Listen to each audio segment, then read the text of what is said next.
Parece que o governo Lula hoje conseguiu fazer uma reparação histórica, porque o Lula se encontrou entre a cruz e a espada e teve que decidir entre ser um diplomata e um presidente da República ou ser um amigo de um ditador. E, por incrível que pareça, dessa vez a decisão foi mais bem tomada, porém demorou para ser tomada depois de ataques. E eu tô falando do Ortega, nosso querido mini ditador, e aliás, bem velhinho. E apesar de ser um cara terrível, tem gente que ainda defende. Mas acontece que Lula tem que escolher entre compromissos históricos com populistas autoritários e a democracia. Ou seja, uma encruzilhada muito grande para o governo Lula e que claramente já deveria saber qual resposta era correta para se seguir. Mas parece que ainda gera dúvidas para um governo que se diz tão democrata. E o Estadão põe o seguinte: a crise entre o Brasil e a Nicarágua revelou o tamanho da resistência do presidente Lula em se distanciar dos regimes ditatoriais de esquerda que ele apoia há 2 décadas. Só um pedido irrecusável do Papa Francisco pode mover as balanças do governo em favor da democracia, em detrimento a afinidades ideológicas, ainda assim, com muita hesitação. Pois é, gente. O governo Lula entrando em conflitos mais uma vez. A decisão que era para ser clara depois de um cara fazer uma palhaçada com os brasileiros dentro do seu próprio país, aliás. Porque o embaixador não quis, ir representar um dos seus planos aí mirabolantes de política, ele resolveu arrancar o embaixador da Nicarágua. E depois de um mó tempão, o governo Lula foi responder esse ataque pela primeira vez na vida. Parece que tomou uma decisão um pouco mais razoável, que foi tirar, então, claramente, o seu meio que assim, o seu diplomata daqui. Ou seja, o diplomata da Nicarágua acabou de vazar e não temos mais diplomatas ou embaixadores aqui no Brasil. Por incrível que pareça, essa decisão já era para ser tomada desde o início, tá? Ou seja, quando aconteceu o primeiro mandado de Lula e aí para frente. Ou seja, não foi tomada, tá aqui até hoje, pelo menos no seu terceiro mandado, eu acho que essa vai ser a única coisa positiva que a gente vai ter nesse governo. Mas mesmo depois de fazer isso, ele ainda continua naquela dúvida, será que a gente apoia, será que não apoia? Mas aí uma das suas grandes gafes do governo petista. Mas quando a gente fala de gafes, a gente tem que lembrar de outra coisa que aconteceu. E esse vídeo vai ser especial a você, meu querido estudante universitário. De preferência se você for de direito da USP ou de medicina, tá? Porque assim, parece que o corte vai vir agora bem profundo em vocês. Para você que fez campanha do Lula, disse que ele ia salvar as universidades públicas e pichou os banheiros escrito Lula livre, pois é, colega, deu ruim. Após o governo Lula bloquear 1,28 bilhões, as universidades federais prevêem dificuldades, ou seja, pode preparar para você trancar o seu curso, porque provavelmente vai entrar em greve. E assim, a Conexão Política Brasil colocou o seguinte: depois do governo Lula bloquear 1,28 bilhões do orçamento do Ministério de Educação, do MEC, para cumprir as metas fiscais, universidades federais em todo o país já estão calculando o impacto de suas finanças. Reitoria relatam, então, dificuldades previstas com o pagamento de despesas básicas e a manutenção de propagandas de assistências de estudantes, ou seja, assistências estudantis. Eu lembro de um vídeo que eu vi na internet uns dias para trás de um cara que ele era de direita, mas ele entrou numa faculdade federal. E assim, foi bem no início do governo Lula. E ele já dizia que não tinha nem papel higiênico. Pois é, imagina como é que vai ficar agora. Pode se preparar aí, galera da universidade, porque o bicho vai pegar pro lado de vocês. Já fica bem esperto que da próxima vez você não faz campanha pro Lula. Pois é, se você fez, aí toma cuidado que a situação não tá muito boa pro seu lado, não. E mais uma mentira escancarada, para quem disse que iria ajudar as universidades federais e que ia fazer um caos imenso, assim, contra esse repúdio que o Bolsonaro trazia. Pois é, que mentira brasta, Porque a gente pode dizer que veio à tona. Parece que o governo Lula vai cortar agora da educação também, como se não bastasse tirar da segurança e da saúde. Pois é, mas esse vídeo eu tô fazendo especialmente para você, querido eleitor. Se prepara que as eleições estão vindo agora para as prefeituras e a gente vai usar 2 palcos importantes nesse vídeo. Eleições venezuelanas e eleições brasileiras. Vamos dar um pitacozinho aqui, vamos falar assim das eleições da Venezuela e depois a gente passa sobre o conflito com as brasileiras, tá? Vamos lembrar o que está acontecendo na Venezuela, porque agora que o Maduro está querendo cortar as redes sociais lá, a gente tem que lembrar todo dia do quanto isso é uma ditadura escancarada, né? Parece que agora o TSJ da Venezuela diz que decisões sobre as eleições serão inadimissíveis. Poxa.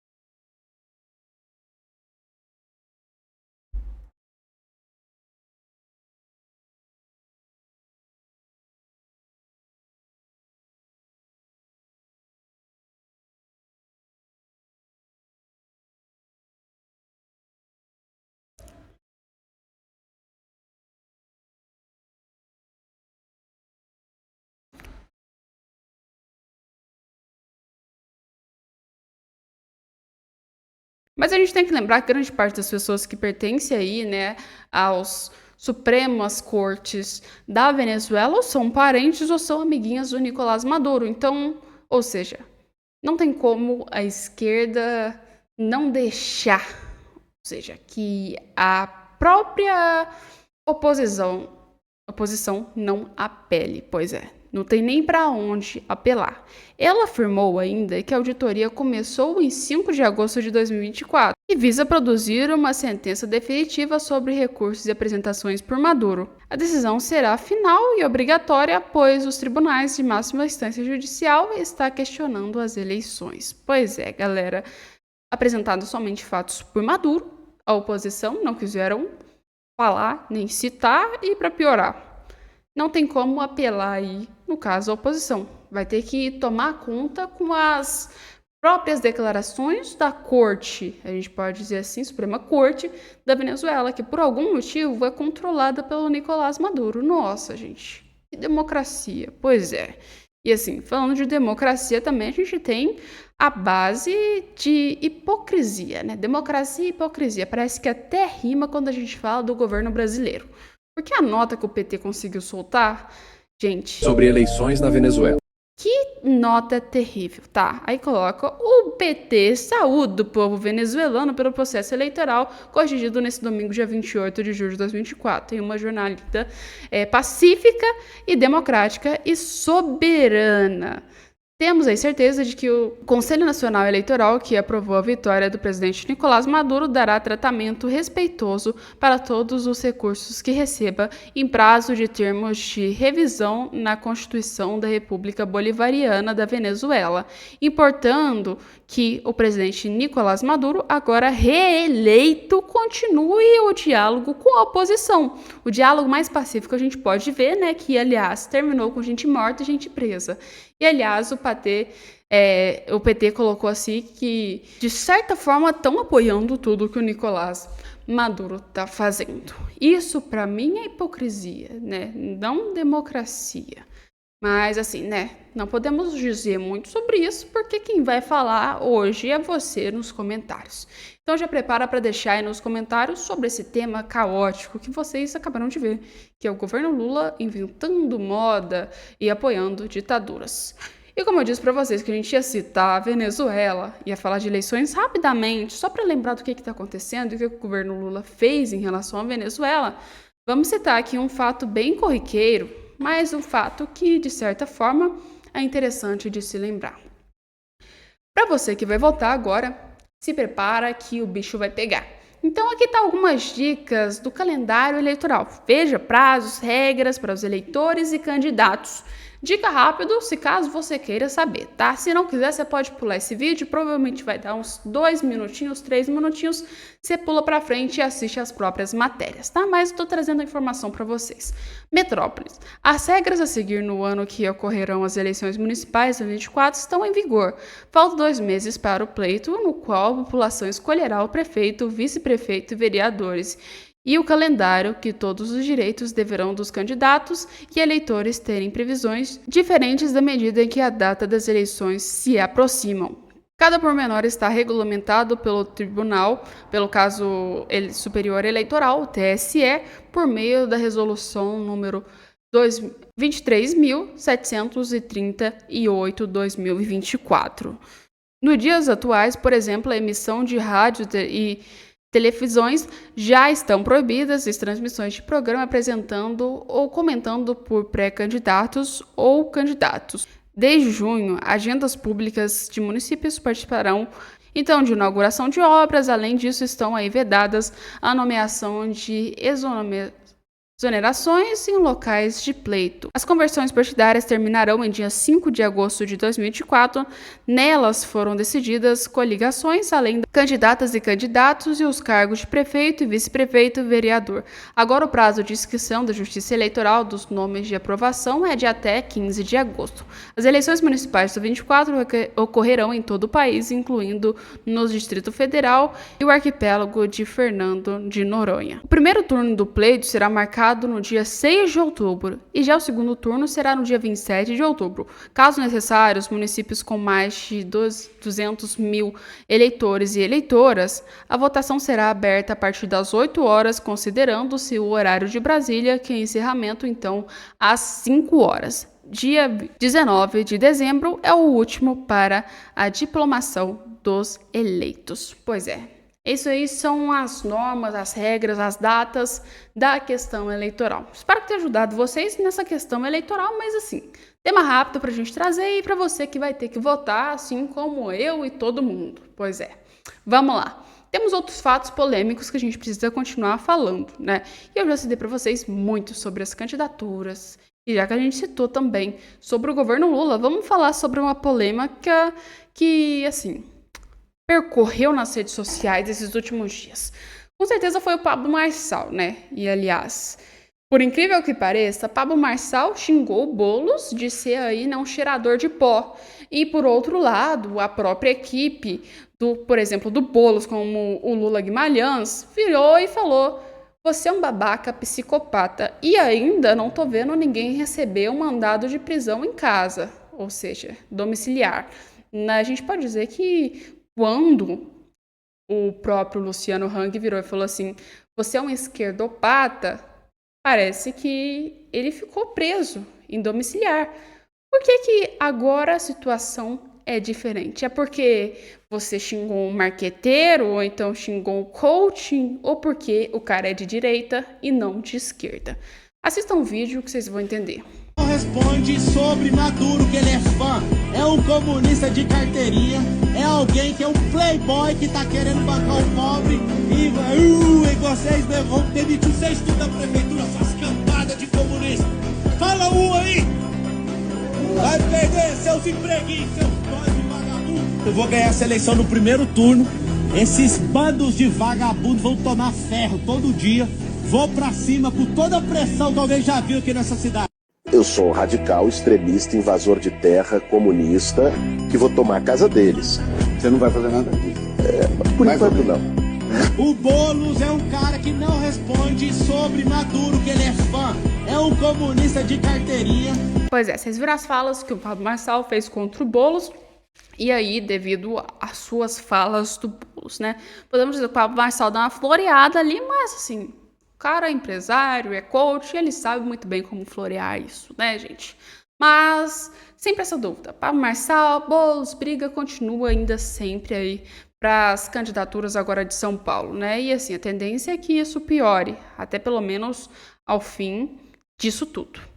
E outro fato que foi polêmico, como eu disse para vocês, que a gente não iria parar por aqui com o Pablo Marçal, porque assim, época de eleição, vamos trazer os candidatos, e os candidatos que mais se aparecem são o Pablo Marçal. Dessa vez ele conseguiu aí dar uma lacrada muito boa nas jornalistas, principalmente a galera que apoia o PT. No turno, nós temos 8 milhões de eleitores. Eu preciso de 3 milhões de pessoas que querem fazer o Brasil ir para frente. A Prefeitura de São Paulo não é sobre uma cidade, é sobre o futuro do país. Não vai ter segundo turno. Eu não estou pretendendo chegar em segundo turno. Nós temos 8 milhões de eleitores. Vocês estão vendo, o Pablo Marçal disse que ele não pretende chegar em segundo turno, que ele já vai ganhar o primeiro. Uma coisa eu tenho que dizer, o Pablo Marçal não pertence ao sistema e por não pertencer ao sistema, as chances que ele tem de ganhar são baixas. Mas seria um ótimo candidato, sim, para a Prefeitura de São Paulo. Tirando o Pablo Marçal, a melhor outra opção que a gente tem seria o Ricardo Nunes, que é grandemente apoiado e talvez possa ser o prefeito de São Paulo novamente. E assim, provavelmente seja o Ricardo Nunes ou o Boulos. O Pablo Marçal não tem muita chance de ganhar, mas seria uma opção ótima.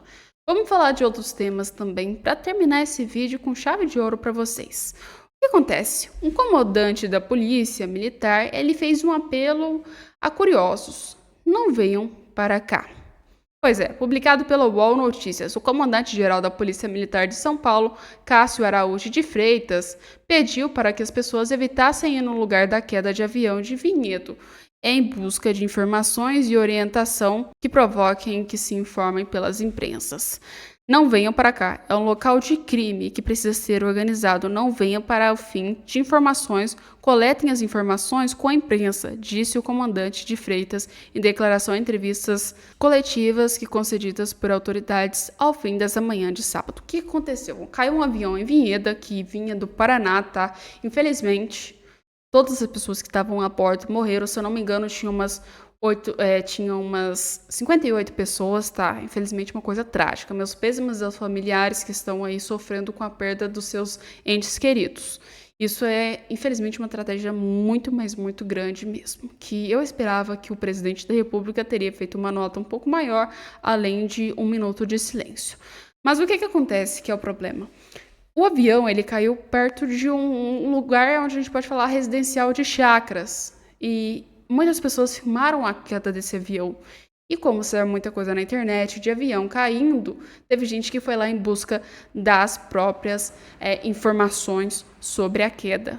Um problema imenso, tá? Porque quando você invade um lugar assim, você tem que lembrar que aconteceu um crime, tá? A gente tem que falar sobre isso, que isso aconteceu. É um crime, não se sabe por que a queda, não se sabe o que aconteceu. Então a polícia trata como crime, e sem dizer que é um lugar terrível, porque você vai ver muita coisa ruim que aconteceu lá dentro, tá? Então, resumindo, a polícia falou para deixar eles fazerem o trabalho deles, que de certa forma foi correto. Se as pessoas ficaram entrando lá dentro, vão prejudicar ainda mais o desempenho da polícia, ou seja, vai demorar ainda mais para encontrar corpos, vai demorar ainda mais para você encontrar os vestígios do avião, vai demorar ainda mais para você ter uma análise da situação toda que aconteceu, né? Bem dizer que já foram confirmados, né? Mas, assim, a polícia ainda tem que fazer um processo longo, um processo demorado, que de certa forma as pessoas indo atrás para informações vai atrapalhar aí, né, o próprio trabalho da polícia. Crise. Então não venham para cá a fim de informações. Colete as informações com a imprensa. Outra coisa que é muito importante, que tivemos problemas, já está corrigido, é a presença de drones. Então não utilizem drones, nós estamos com equipamento aqui para tirar fora de ação o drone que não for eventualmente de alguma das agências envolvidas aqui no caso. Pois é, foram as falas deles mostrando sobre o que aconteceu e o respeito que as pessoas precisam ter com a situação, tanto pela família, né? Vamos falar tanto pelas pessoas que morreram e até mesmo pela própria equipe que está trabalhando com a situação desse caso, né? Ou seja, um problema que, assim, as pessoas acabam invadindo um pouco o espaço e sendo incômodas com relação a uma situação tão delicada como aconteceu agora lá da queda desse avião em Vinhedo. Pois é, né? Uma situação trágica e que aconteceu e, infelizmente, é uma notícia muito ruim. Mas reconheço o trabalho da polícia nesse ponto, porque eles estão fazendo o trabalho e, assim, a fala dele foi certeira. Foi certeira de todas as formas possíveis, porque não teria como você dizer algo que seja mais coerente. Ou seja, a polícia precisa fazer o trabalho dela e trazer uma solução e uma resposta para o que aconteceu. E as pessoas precisam parar de intrometer com drones e apesar disso, pedir informações para a polícia. Entre em contato com a imprensa. Mas põe o que você achou do nosso vídeo. Se gostou, põe nos comentários. Se não gostou, pode pôr nos comentários também. A gente não importa, não. Qualquer comentário é bem-vindo. Seja crítica ou seja coisa positiva. A gente gosta dos comentários. E daqui a pouco a gente volta com mais conteúdos, mais vídeos, mais informações para vocês e provavelmente mais conteúdos novos e assim, cheio de energia para você ir assistir bem aí sentado no sofá da sua casa. Um beijo e até daqui a pouco.